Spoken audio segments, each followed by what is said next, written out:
وَلَقَدْ يَسَّرْنَا الْقُرْآنَ لِلذِّكْرِ فَهَلْ مِن مُدَّكِرٍ۔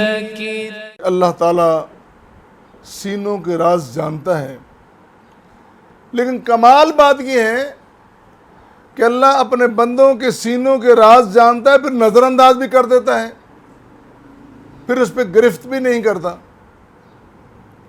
فرمایا کل، اے نبی کریم صلی اللہ علیہ وآلہ وسلم کہہ دیجئے، ان تخفوا ما فی صدورکم او تبدوا یعلمہ اللہ ویعلم ما فی السماوات والارض۔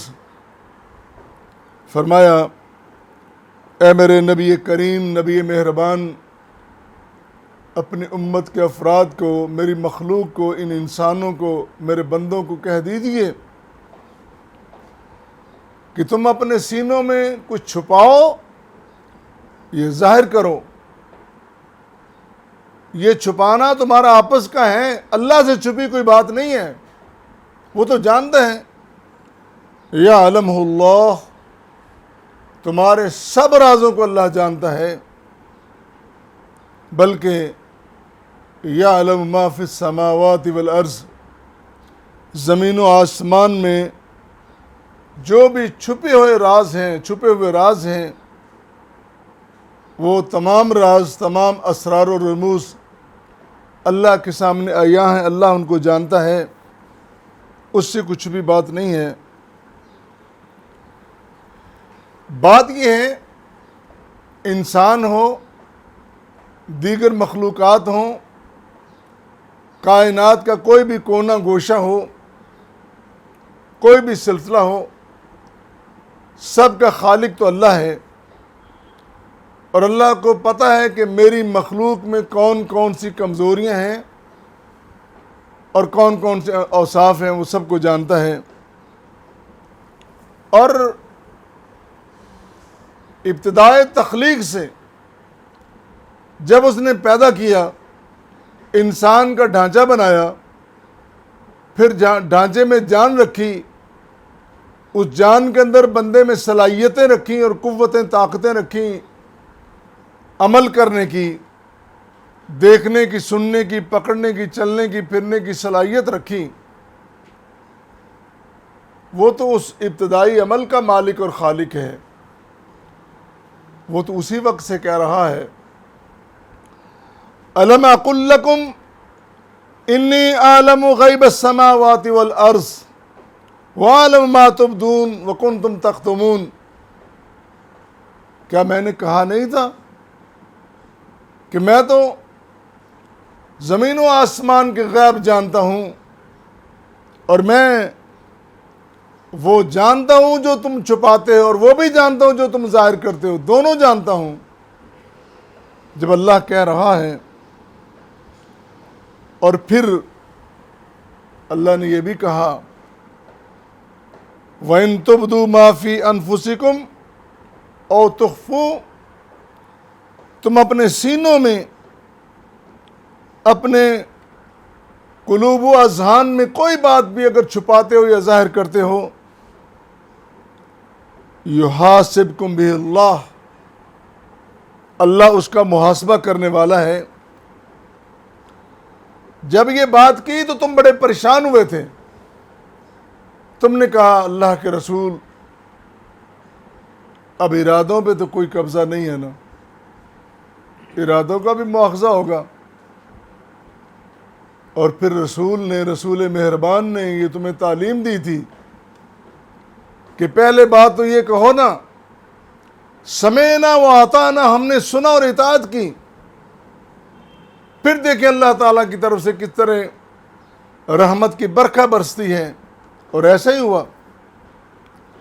جب تم نے کولیکٹیولی، اجتماعی طور پر یہ کہا سمعنا و اطعنا، اللہ ہم تو سننے والے ہیں، اطاعت کرنے والے ہیں، عصینا نہیں ہیں، نافرمانی کرنے والے نہیں ہیں، اللہ تعالیٰ نے اپنے فرمان میں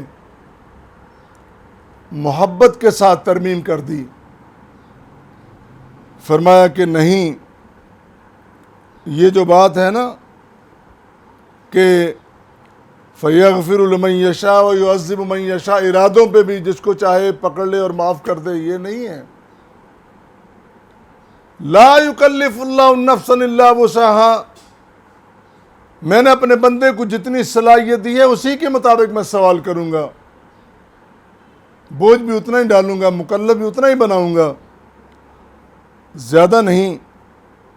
اور پھر یہ بھی اصول بنا دیا، لہا ما کسبت وعلیہا ما اکتسبت، جو نیکی کرے گا اس نیکی کی جزا اس کو ملے گی، اور جو برائی کرے گا برائی اس کو بھگتنا پڑے گی.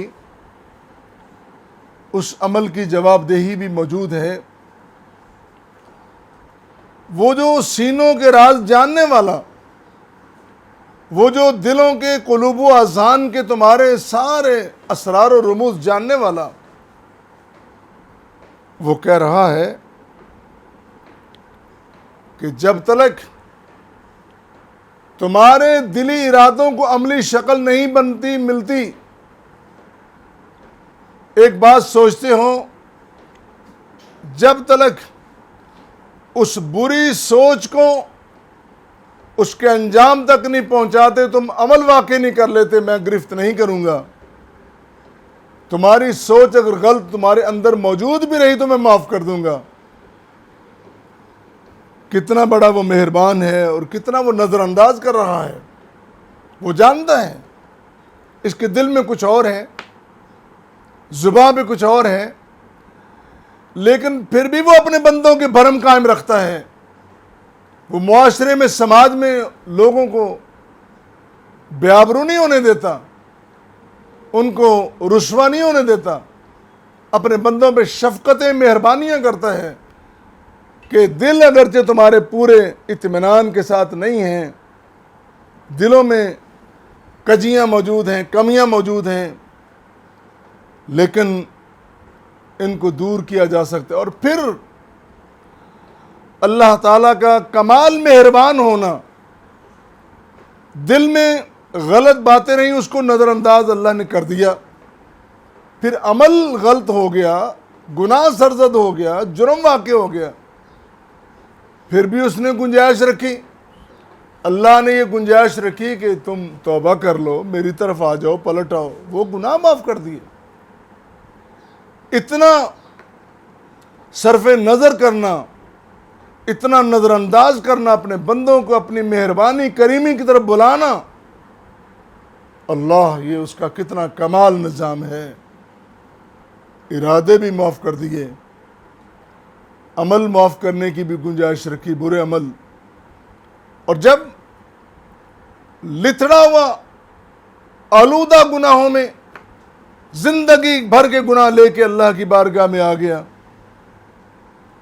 60-70 سال مسلسل غلطیاں کرتا رہا، ایک دن آ کے کہا قلبی سکون اور قلبی اطمینان اور حضور قلب کے ساتھ، اللہ بالآخر بندہ تو تیرا ہوں، تیری بارگاہ میں آ گیا ہوں، بڑی غلطیاں ہوئیں، اللہ میں یہ وعدہ کرتا ہوں آج کے بعد کوئی غلطی نہیں ہوگی. اللہ کہتا ہے جا ان الاسلام یہدم ما کان قبلہ، اسلام کی یہ خوبی ہے، اللہ کی بارگاہ میں جھک جانے کی یہ خوبی ہے، سر تسلیم خم کر دینے کی یہ خوبی ہے کہ زندگی کے پچھلے سارے گناہ اللہ معاف کر دیتا ہے. وہ کمال مہربان ہے، وہ جو اللہ ہے جو سب کچھ جانتا ہے، جس کے پاس مفاتیح الغیب، وَعِندَهُ مَفَاتِحُ الْغَیْبِ لَا يَعْلَمُهَا إِلَّا هُوَ، غیب کی کنجیاں، غیب کے خزانے اسی کے پاس ہیں، نہیں کوئی جانتا مگر صرف وہی اللہ، وہ جانتا ہے. یعلم ما فی البر والبحر، خشکی میں تری میں جو کچھ ہے وہ سب جانتا ہے، کسی کو نہیں معلوم۔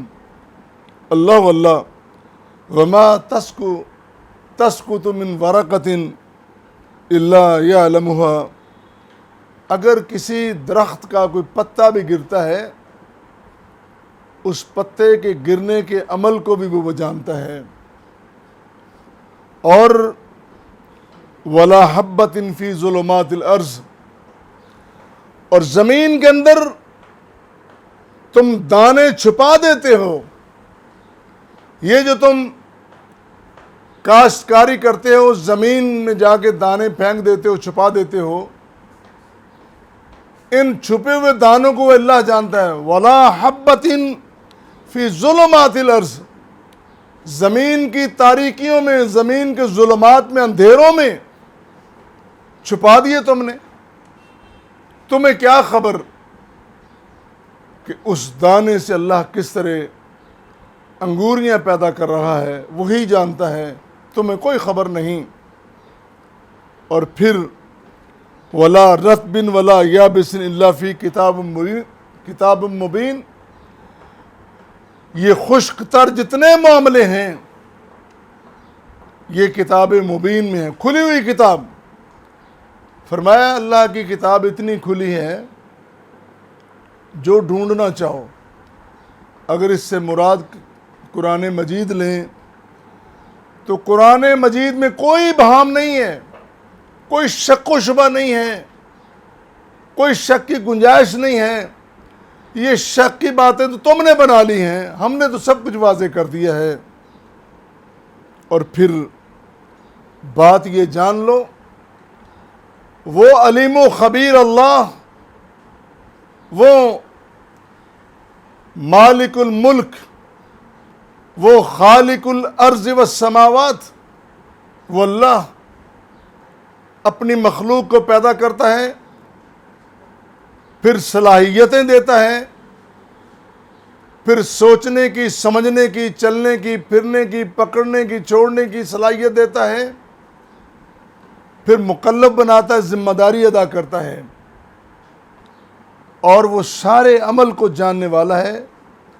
پھر اگر دلوں میں محبتیں پیدا ہوں یا قدورتیں پیدا ہوں، وہ سب کو جانتا ہے، اور پھر ان محبتوں، ان قدورتوں کے اس کے پروسیس میں جو عمل واقع ہوتے ہیں ان اعمال کو بھی وہ جانتا ہے۔